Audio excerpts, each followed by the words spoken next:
class warfare the only resort to right-wing doom? It's Worth It: How to Talk to Your Right-Wing Relatives, Friends, and Neighbors, and other books written by Egberto Willis.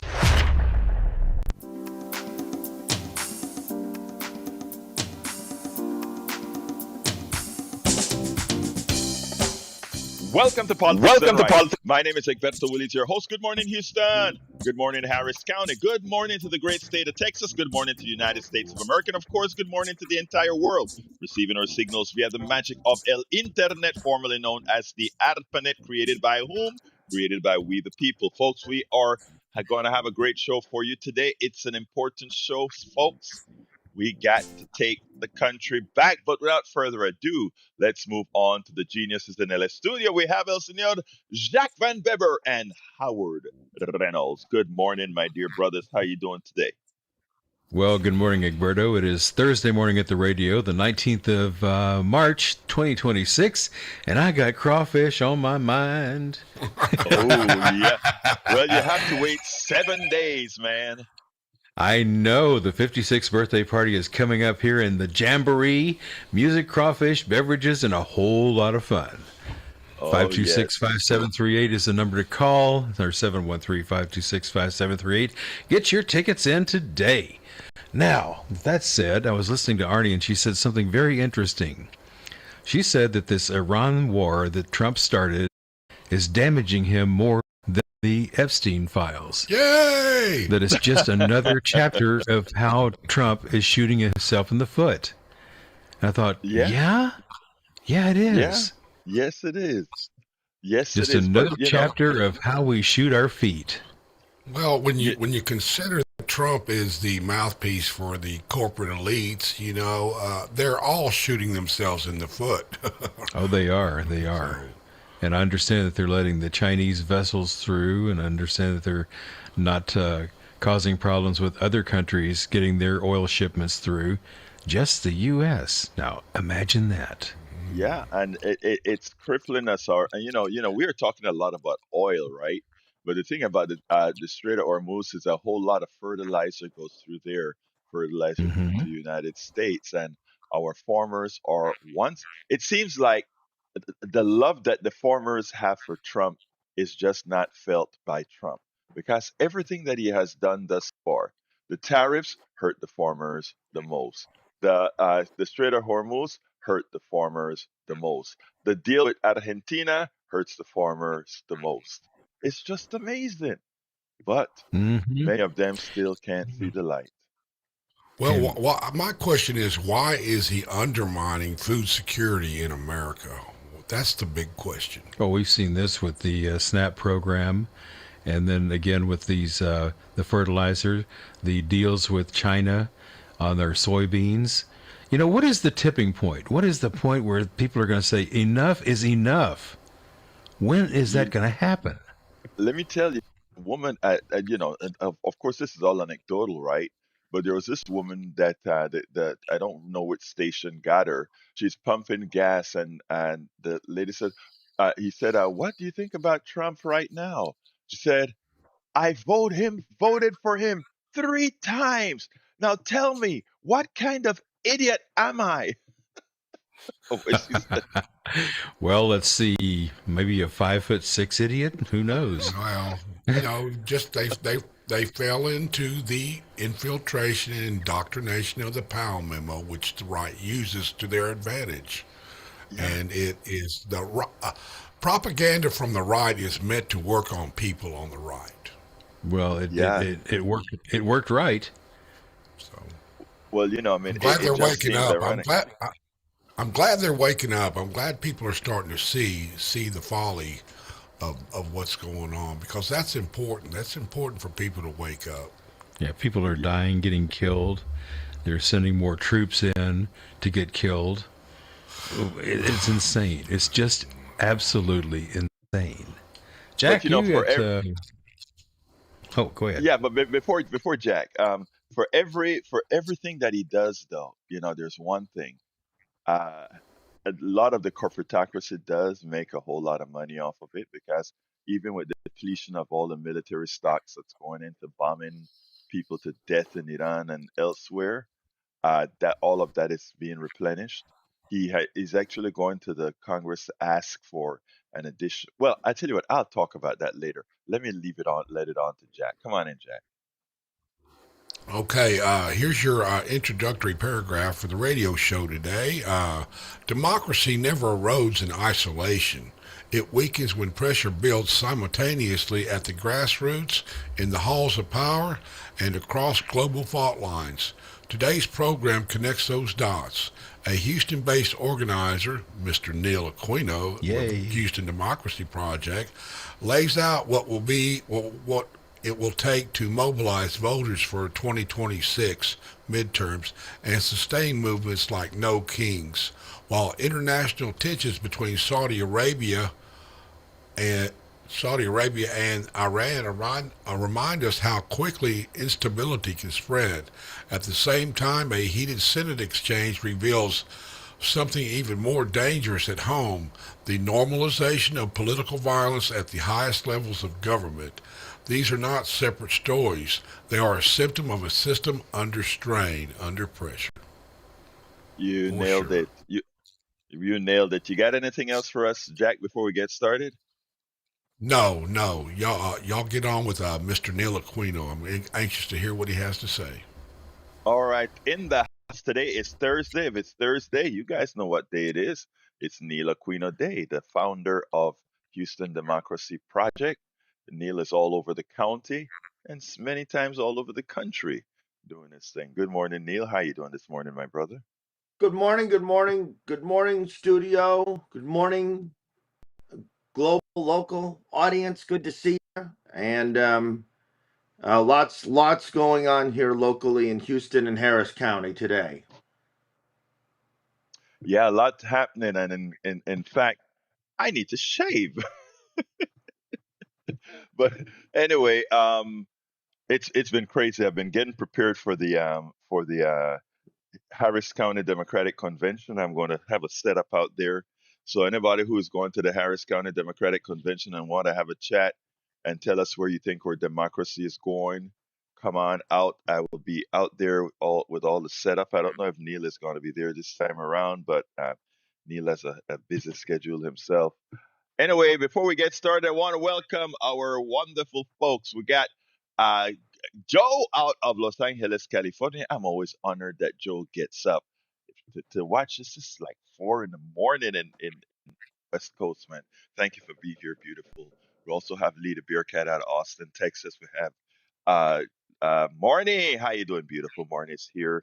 Jane B in North Carolina is here as well. We've got Cheryl Elkins out of Massachusetts is here. Beacon City is here. Petty Flippin, how you doing? I like the name Flippin, Flippin, Flippin. What's the flippin's wrong with you? Anyway. Joe says, I just can't help believing that the man, I just can't help believing that the man knows perfectly well, at least a bit, what he's doing, but is in it for mayhem. Yeah, I guess so. Marnie says, I know some even triple T Trumpers have soured on their Teflon tyrant. We just have enough of them to move off him and vote. I think she said we just need enough of them to move off and vote. She also says, I have always thought Republicans, I like the way you say that, Republicans, even prior to the Tangerine Tyrant, wanted us all to croak before we were eligible to take their Social Security. I think you're talking about his handling of COVID. Would not at all surprise me if you're thinking about that. Joe says, my days go by and I lose track. Then see Mr. Aquino and know it's Thursday. All right. Okay, Yeah, thank right. you. You know It's what like I a mean? farmer's The almanac, days go right? right With in. with all the Yeah, and fertilizer, then right? anyway, Neil, what we're talking, what we're starting to talk about this morning, So sir. we didn't discuss it in our warm up, but there's a county commission meeting today. We'll just cover this quickly, where it's the first since all of this fuss at the rodeo with the county judge and Commissioner Ramsey, the one Republican of five. This is the Harris County Commission, and Commissioner Ramsey says he's going to call for the county judge to resign. If she had any ounce of integrity, she'd resign. This is in the Chronicle. there'll be that conversation. And frankly, if she doesn't, I'm going to be looking at ways where we'll just ignore anything she does. So election being in the party of election denial isn't sufficient for Commissioner Ramsey. If we can't get rid of her, we're just going to ignore her. So I wanted to highlight that. And I don't know what went on with the rodeo. So if you're not a local, our top county official, the county judge, Lena Haldego, went to the big rodeo. It's like a big state fair. It's a big deal. Got into a dispute with rodeo officials, was thrown out twice, which I respect. I've been thrown out of one bar and one baseball stadium in my life, so I appreciate that. Um, and you can drink a lot of beers to the 13th inning, but it was a long time ago. And but she was thrown out twice, and the well, whatever went on is nothing compared to supporting Trump. It's just Senator Betancourt, who is a scoundrel, State Senator Betancourt and Todd Ramsey have been pushing this. These people support Trump, ICE, Epstein, all this. And so I'm guilty of keeping this story going by talking about it, but it's just something that a party of election denial would talk about. Well, if we can't get rid of her, we're going to ignore her. And I'm not the problem for supporting what the Republicans and Trump are doing. It's the county judge for getting thrown out of out of the rodeo. So I wanted to You, highlight you that. know, That's today's meeting. I just want to mention I kind of followed it a little bit as it was going on, and I have a tendency to defer to the county judge. I tell you what, she started out as being the youngest judge in our county, likely the city, I mean the country with the biggest. This is particularly to our national audience, and this was the youngest. This was a woman who beat a very well established machine to take over the Right. entire county of Harris and Harris County. And she has had to pay the price. And right now, she just doesn't give a damn. And she comes out, Yeah, that's a good way of whereas putting it. Yeah. yeah, she just doesn't give a damn. They have shunned her. They have tried to use her age against her, her womanhood against her, her ethnicity against her, and it's not only the Republicans who've done that to her.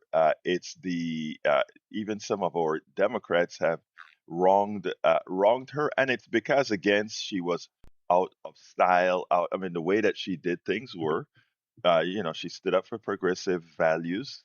And the county, even as it is progressive, the county proper, the leadership, because of the way we vote, never seems as progressive as the county actually is. And I defer to, I don't necessarily have to know much of what happened just to be able to infer how they've spoken about her. And, uh, again, it is so disrespectful what she has had to go through. And in this respect, I have to give Rodney Ellis a lot of credit for being the one person that has been her wingman in the, Yeah. being the respectful one with her. But even several of our Latino judges have been disrespectful to her, and Yeah. so go ahead.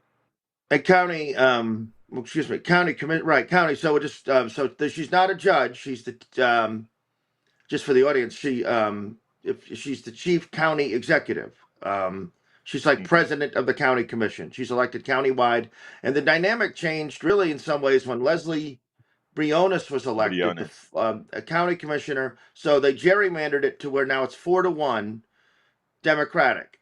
Um, but when Leslie Briones got elected, she was able to help form coalitions with Democrat Garcia and Republican Ramsey, sometimes bypassing the two more progressive members, Ellis and the county judge. And Leslie Briones has been a disappointment because she was given that judgeship. She replaced a judge named William Bill McLeod, who made hmm a mistake running for friend of another mine, office at the yeah. same time.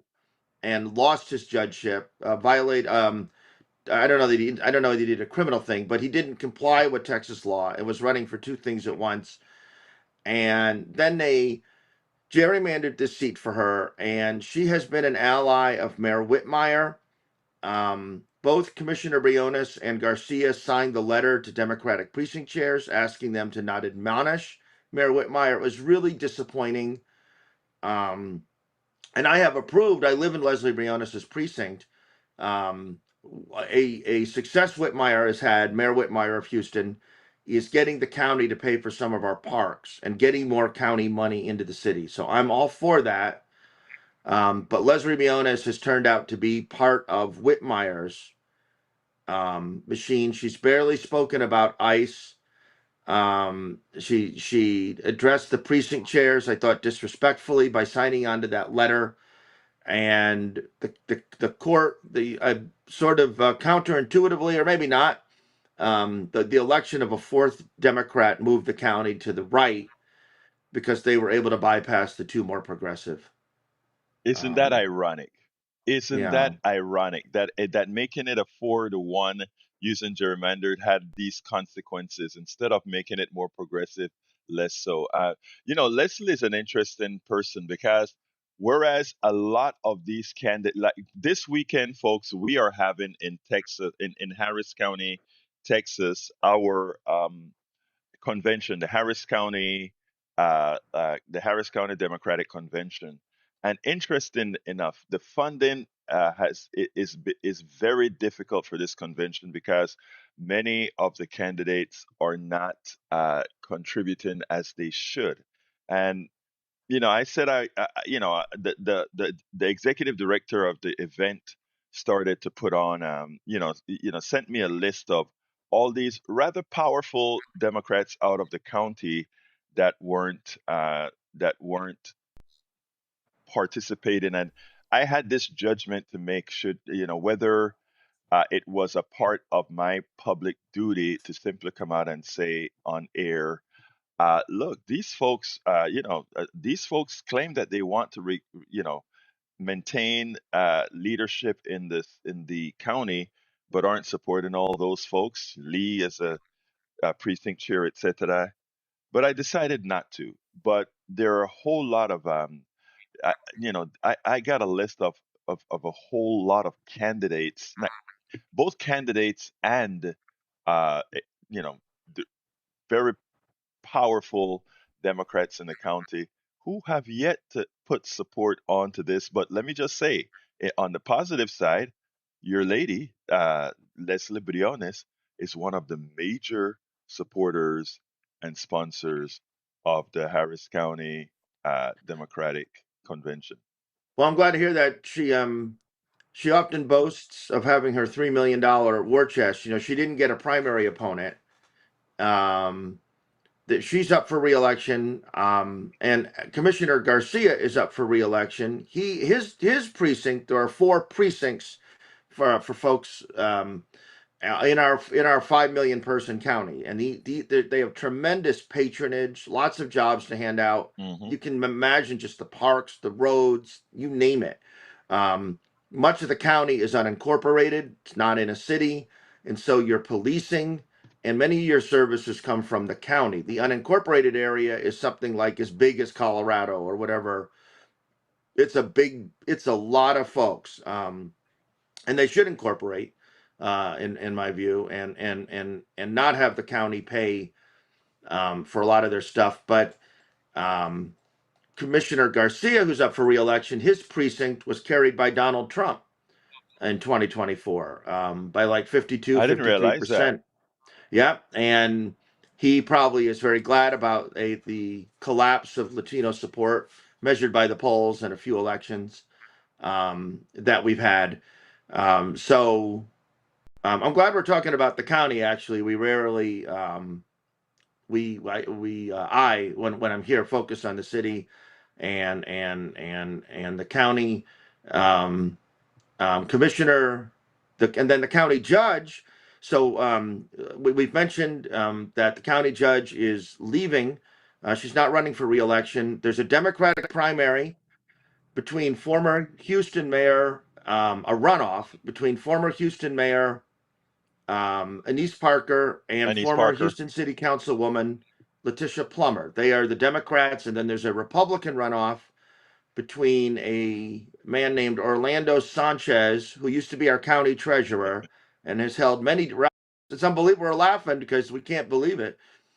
And a man named I'm sorry, I forget. I think his first name is Harry. I'm sorry, his last name is Hall, Yeah. and no one's heard of him, but enough people had heard of him where he's in the runoff.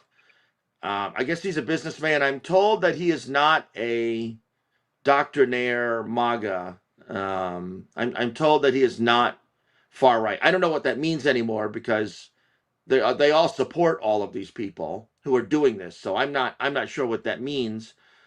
But there is a county that we will have a new county judge this year, and the Democratic primary between Plummer and Parker. Parker just avoided a runoff, almost got to 47, 46%, and Plummer had 37%. And early voting for that is May 18th to the 21st for all the runoffs. And there are state runoffs as well for attorney general and whatever I'm leaving out. And then 18th to the 21st of May, and then the runoff election is May 26th. And speaking of elections, I will quickly mention the District C Houston City Council race. So Abby Kamen, the current District C councilwoman, she's still there, is running, and she had to resign her office to run. We just made a reference with that with Bill McLeod. Um, she is the Democratic nominee for the position of county attorney. That's the position that Christian Menifee left to go to Congress. He's in a runoff with Al Green. Um, and District C Council early voting is going on through the 31st of March. Montrose, Bryce Military, the medical center, some of the heights, and election day is April 4th. A contender in the race is a man named Nick Hellier, who is an ally of Mayor Whitmire, endorsed by the far right police union, the right wing firefighters union. He touts some of the unions. Two of the unions he's endorsed, the Pipe Fitters 211 and Plumbers 68, have endorsed Greg Abbott. Right? They say it's good for their membership, just like the tobacco companies would say, they're good for their shareholders. And other content. So if you don't want an ally of Whitmire or the police union, then Nick Hellier is not your person for that. Other strong contenders are Audrey Nath, Laura Gallier, Joseph Panzarella, Patrick Othout are four noteworthy contenders. But the key is that I have no idea what will happen. The presumption is a runoff. Whoever you vote for, if you're not voting for Hellier, you're helping him not get 50% in that first round. So whoever you vote for, and the question is who will emerge. The presumption is against Hellier. So if you live in District C, or you know somebody in District C, please talk about it. I live in District C, and I just do not want an ally of the mayor, as my council person, and an ally of the police union. Let me just say this because I think it's important for people to note. The police union is not like unions around the country.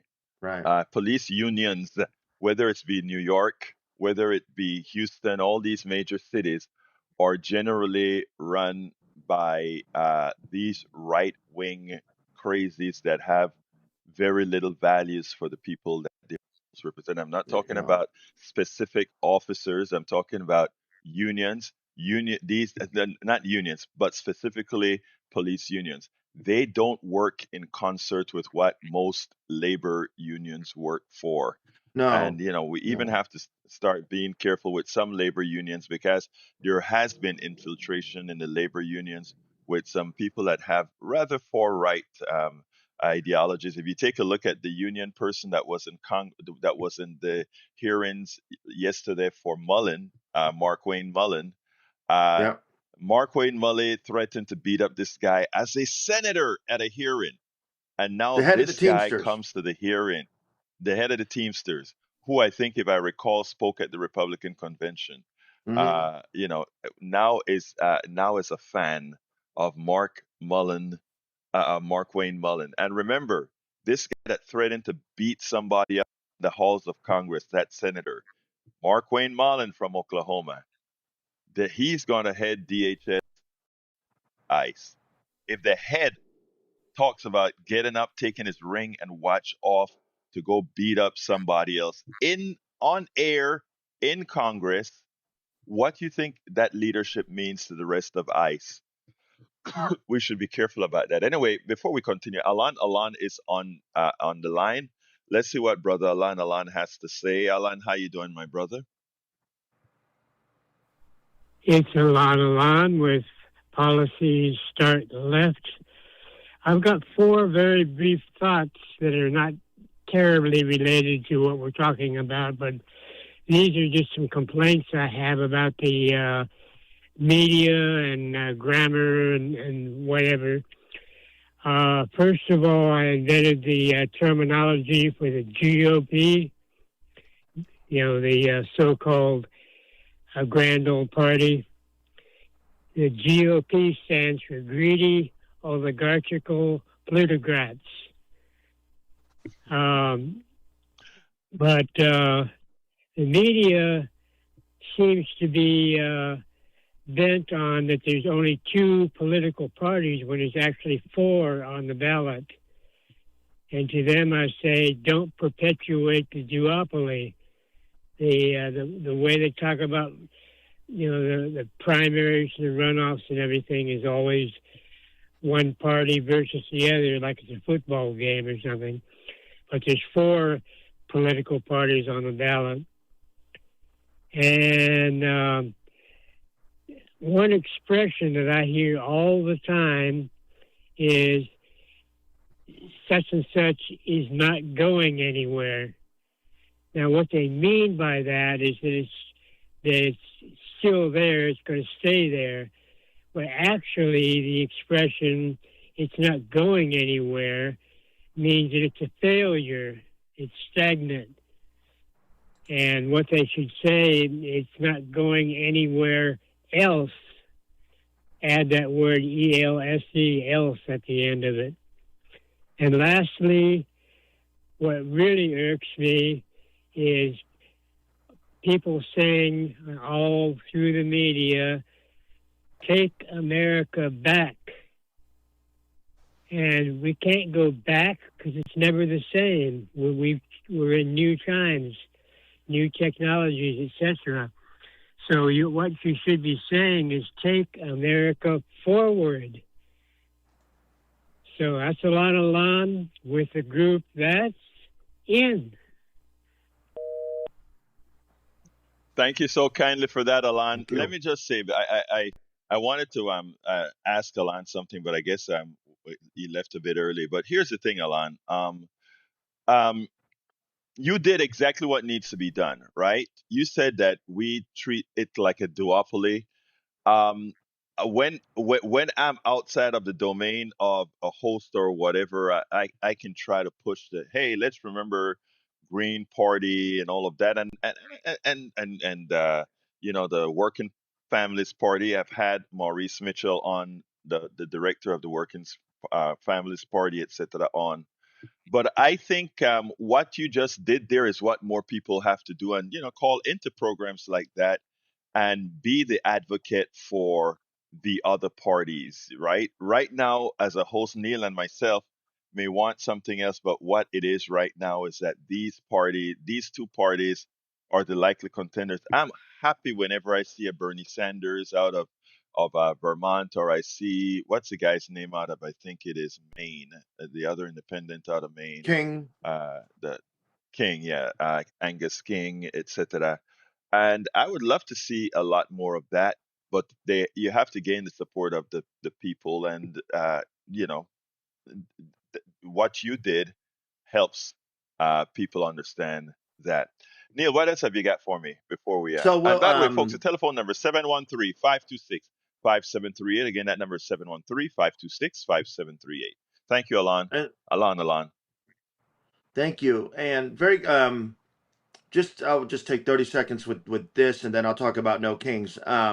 Councilwoman Alejandra Salinas may be introducing some ICE related ordinances or changes in police procedure. We can talk about it more next week when we have a little more concrete. There are um, um, theoretically today I'd heard, but we'll see what happens. And the Chronicle had reported a couple weeks ago that HPD had driven people directly to ICE. Mayor Whitmire now has a new rule where if HPD stops someone for ICE, for immigration, and they have one of these civil administrative warrants, that they will give them 30 minutes, and a sergeant will come.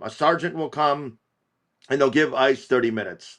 Randall Callahan, who's a civil rights attorney, came to council and said, you have no grounds to hold them. So you've been pulled over for your tinted window, because non-safety traffic stops are an issue here. You've been pulled over for your tinted window. You have one of these administrative warrants that the Trump people put into these databases. You've gotten your ticket, and now they're holding you waiting for ICE. And there's no constitutional basis to hold you, says Attorney Hand, probably says, and the Constitution itself. We could talk about that more next week when we have more. No Kings is March 28th. No Kings is March 28th. And so there's a big downtown Houston event, Sugarland, Katy, LaPorte, Galveston, Clear Lake, Navasota, Conroe, Huntsville, Kingwood. Did I mention Kingwood? The Woodlands, so there are No Kings events on Saturday, March 28th. You can go to nokings.org, and there's a big giant map of the United States. My understanding is that there are now 5,000 scheduled events. There were 2,700 last time back in October. Very successful. And I urge you to attend a No Kings event on March 28th. I think voting will not be enough. And I think that these events have served to organize people in these communities. I think that people are meeting each other in rural and suburban communities. In addition to cities, they're in Bryan and College Station this time. There are two, Bryan and College Station. Brenham, and I know there's been a weekly protest in Brenham for 25 weeks, Democratic Women of Brenham. And so you have people doing electoral work, but they are doing also now protest work that isn't politically, not electoral oriented. And so we saw with Minnesota, with those groups that sprung up and are still there, watching ICE, or in South Korea when martial law was declared in 2024, and the people rose up and defended themselves. I think these networks are essential. This protest is important, and people are meeting and organizing each other. You go to nokings.org. There are many events in the Houston region, in Texas, and across our nation. Now you have a phrase that you always use: the next event begin, or the next thing I begins with say you. the What is next it again? action is when you organize it. The First Amendment is your permit. The only credential needed is your presence. You don't need to be self-confident to proceed. Just proceed. These are folks just like you. These are folks just like you. There's very little money involved. They're gonna rustle up whatever number of people across the country, millions of people. I'm looking at here's Hamilton, Texas, Kerrville, Hondo, Lake Hondo. Charles, Wow. Lafayette, Leesville, Louisiana. So these are folks just like you. And when habeas corpus is suspended, when ICE shoots somebody else, when they don't respect our election results here in Harris County, which I think is a real threat, we will need to take up for ourselves. And I believe that these protests are part of the Pleasanton, Texas, You know, so you get the drift. Let me say this now. Let me go on one of my little soapboxes here. The, first of all, everybody makes beforehand. Do you know what 287G is? Neil, Cheryl is asking, does HPD have a 287G in place, and are they using flock cameras? I don't know what that is. That Um, 287G. so actually, a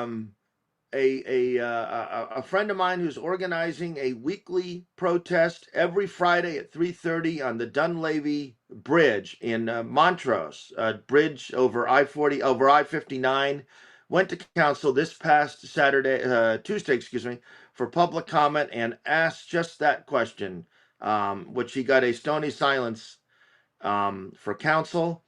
With the flock cameras, which just surveil you at an intense level, I can't give you the specific, but the flock cameras are here. Um, I hesitate to bring up red light cameras because I know they elicit different views and views from our excellent studio. Um, but people got rid of the.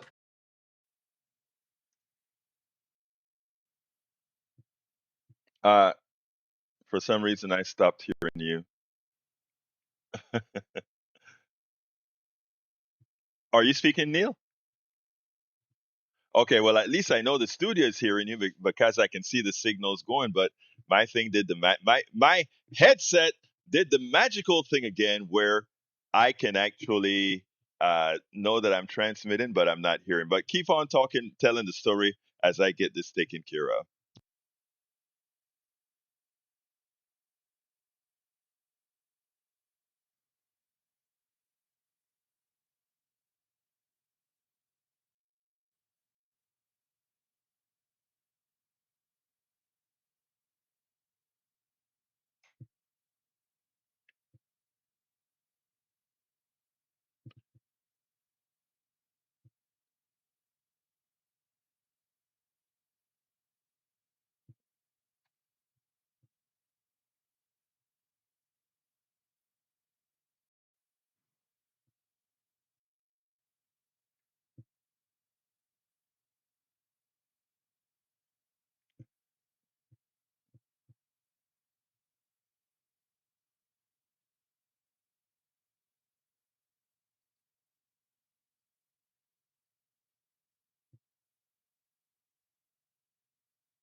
It's yeah, I think I think I came back now. I am not sure what happened there again. There's probably something with this miking system. But anyway, I think they can all hear you now.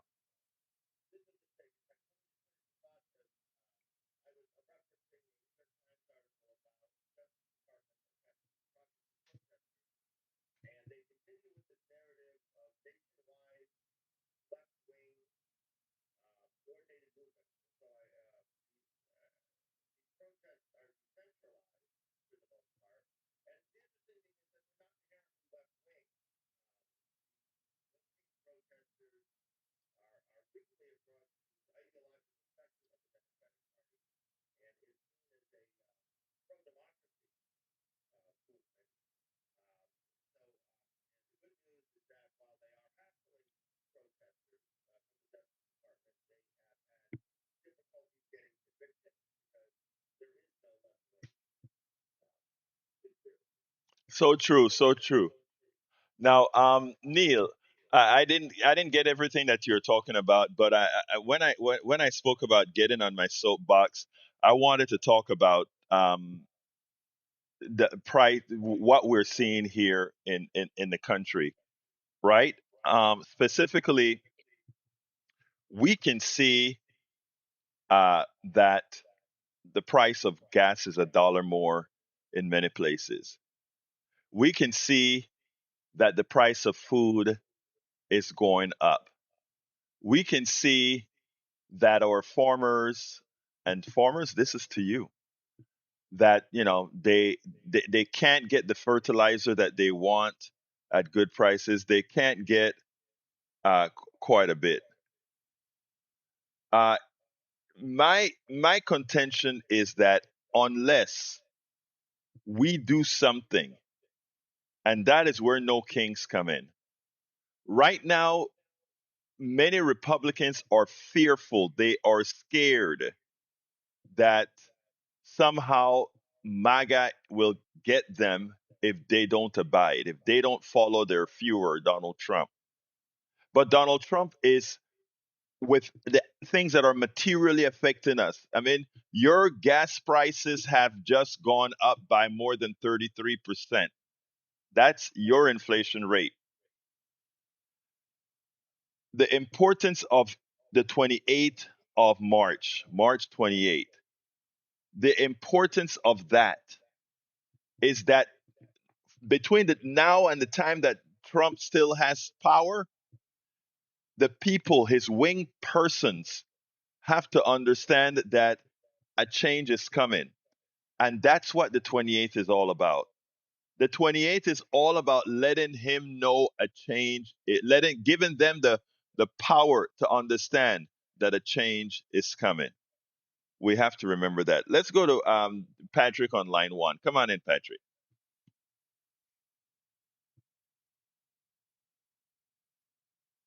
Patrick, uh, come on in, Patrick. We can't hear you. Okay, I am not sure why we can't hear Patrick, but let's wait a while until that comes in. But I'm not seeing a signal from the phones coming in. All right. What else have you got to tell me, Neil?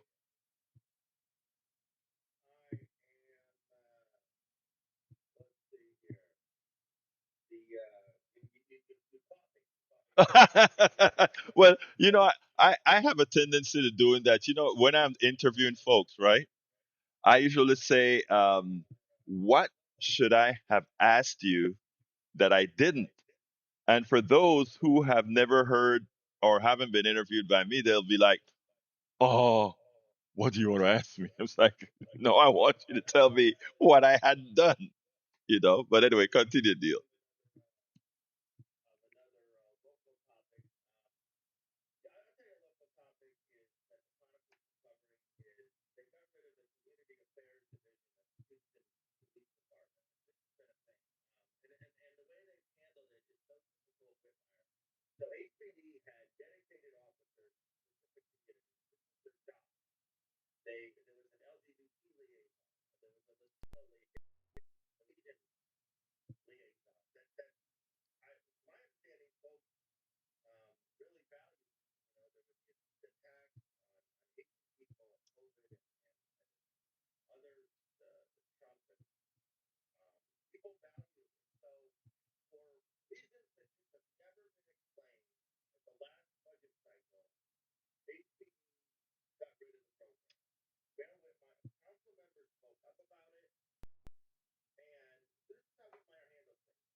That is at the U of H campus in the student activity center right there on near MLK.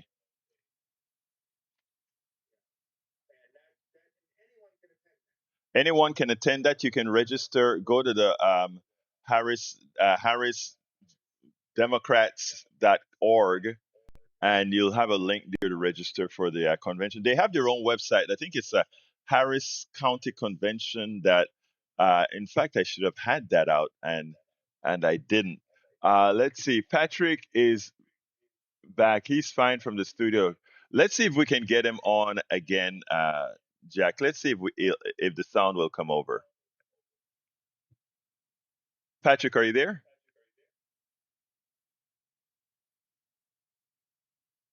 Okay. Yeah, we for some reason we are not seeing Patrick's signal. So that may be that issue that we've been speaking about before that I can't find. For now, Patrick, I'm sorry that I can't hear you. Continue, Neil.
Hmm.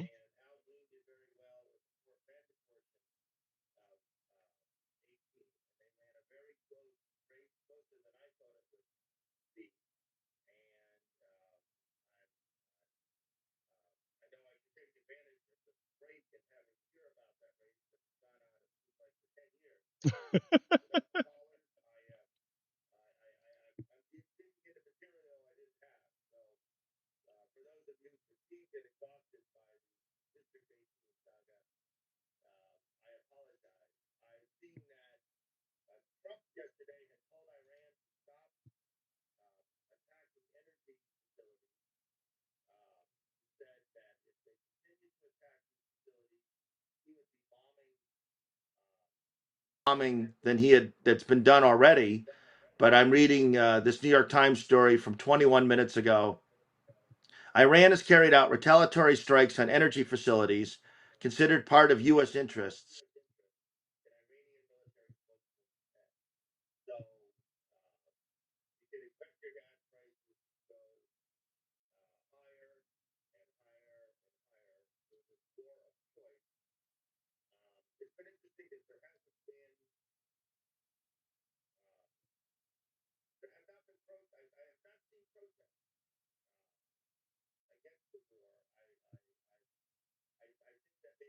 Sometimes there's so much to protest Yeah.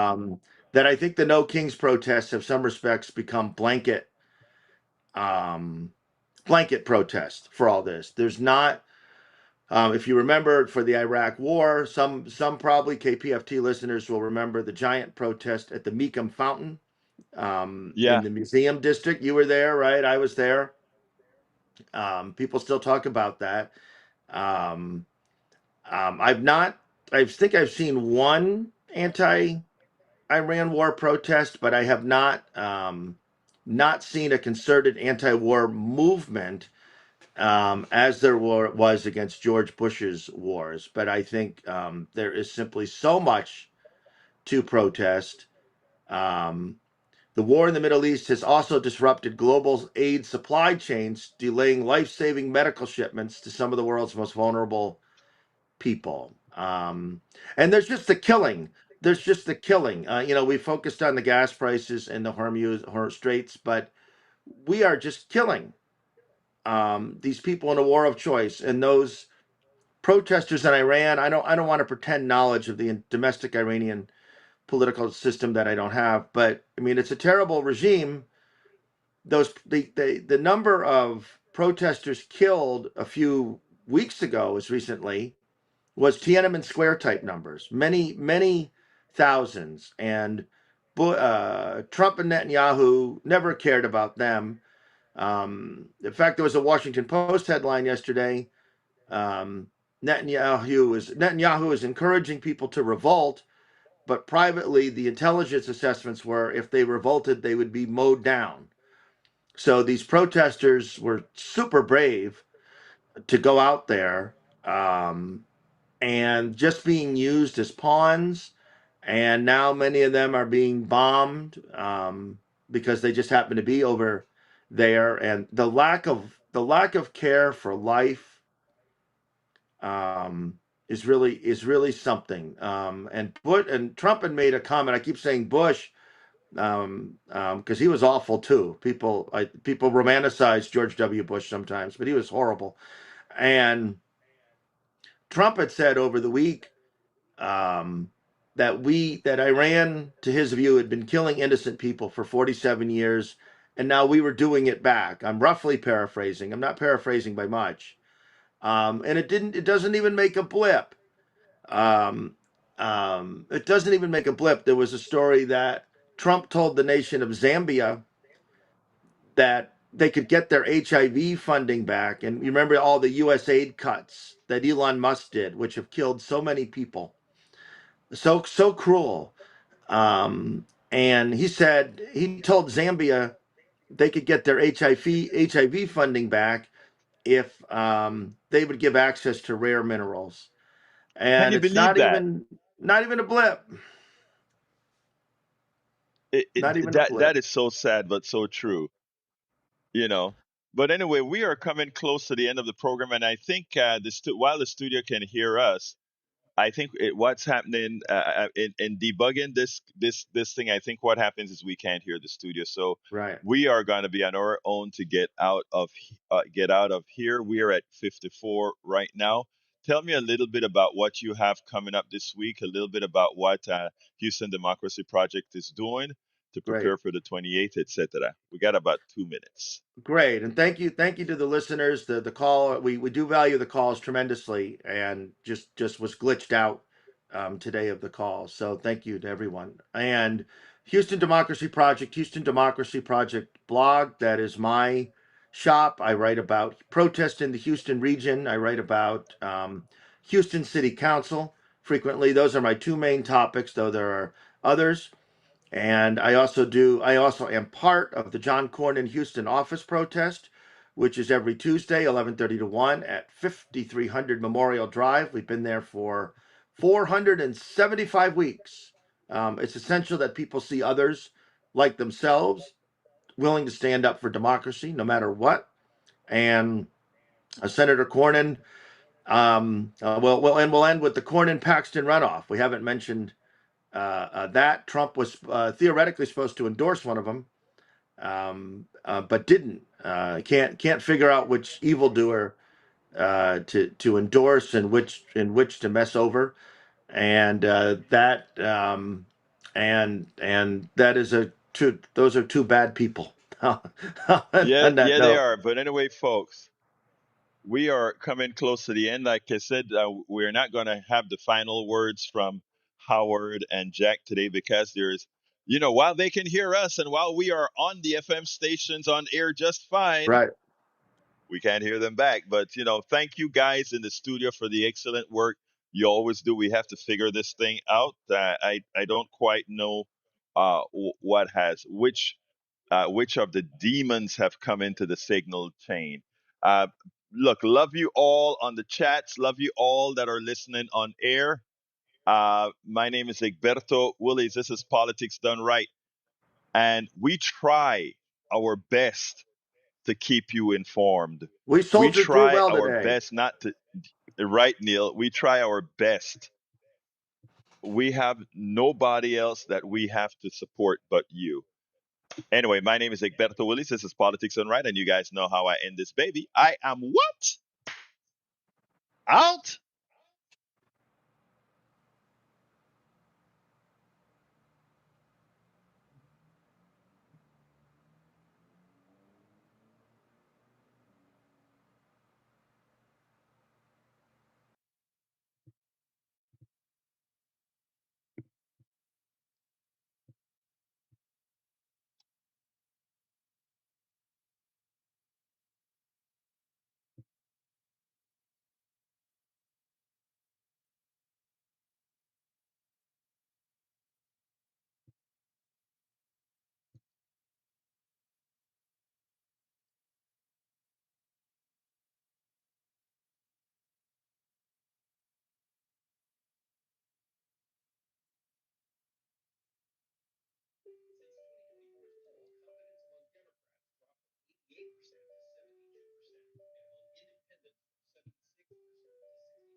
armor of this war of choice, the war against Iran that Donald Trump and Netanyahu launched, is coming to a head, and people are starting.